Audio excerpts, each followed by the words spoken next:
Our special award tonight is for Jerry Pollock, a 50-year veteran with the VFW. Jerry has been a member of 4343 since 1994, and before that he was a member of the VFW Post 8541 in San Antonio, Texas. Joining in 1968 while he was still in the hospital recovering from his wounds received in Vietnam. Lifetime VFW member for 50 years, joined the VFW Post 8541 in 1968.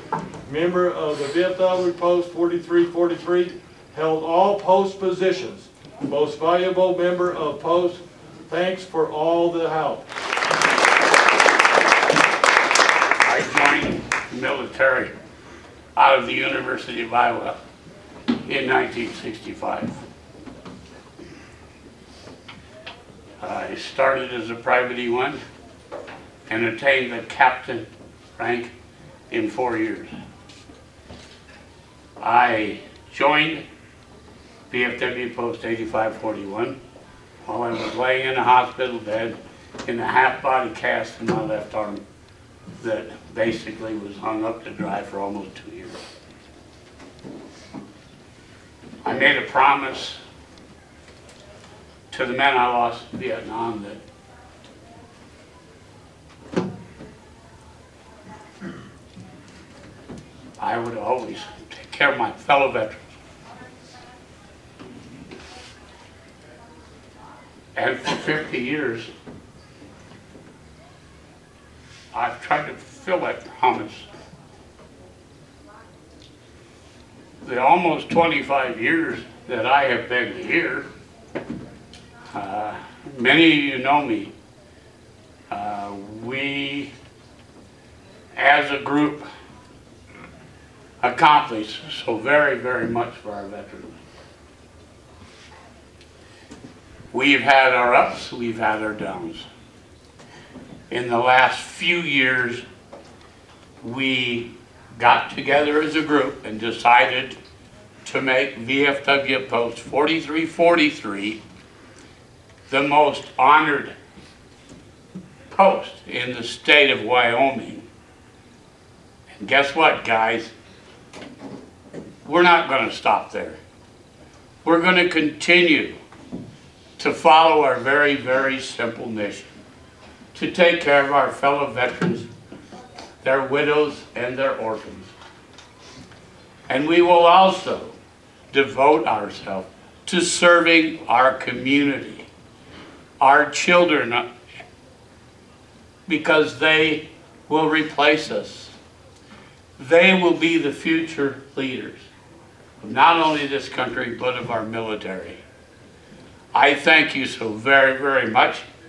I wish I could continue, but my health is deteriorating rapidly. So it's time for me to bow out in some respects, but I'm always here to help my post. Thank you so very, very much.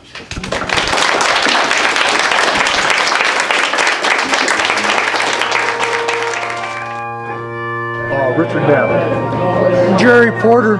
Gregory Anderson. Once we were going to go over there, and once we found out that we decided to go over there, this is what we'd all talked. One of the most important things to us. We not only visited these gentlemen, our fallen brothers from Wyoming, and all the other Americans that died over there. We also went and visited with the Canadians that were died in that. All these men died in a short period of time. We need to honor them. We are combat veterans. They needed to be honored. We needed to speak for them. Nobody else can speak for them. We spoke for them. We visited the Polish cemeteries and everything else. We visited a real concentration camp, German concentration. And personally, and I know these men feel the same, I was in tears. I was like, God damn mad. And I walked out, and now we know firsthand why these men died and for what reason they died for. Amongst these guys that you see their stones here, there's approximately 1,400 of them that were missing in action. Their names are on a wall. There's 140 some that are unknown, and over 8,000 that lay there at this one cemetery alone. And about approximately 10,000, and they died within 3 days. I went online, I looked up Market Garden Cemetery, and I sent an email asking if they could give us the names of all the Wyoming people that had died in Operation Market Garden. And I received an email back, and that's all these. Operation Market Garden is 2 different operations. The first operation was Operation Market, and then the second one was Operation Garden. These were led and during World War II, most of these men that are on this plaque were paratroopers and logistics. There were so many mistakes that were made back in them days, which we fault nobody for that. What this was a group of individuals from our home state that were involved in this and perished. We need to honor these men. We need to honor all our men, and we cannot forget why these men died. There is absolutely no reason for the world to forget, because the world, it's repetitive, and you know as well as I do, history has a habit of repeating itself.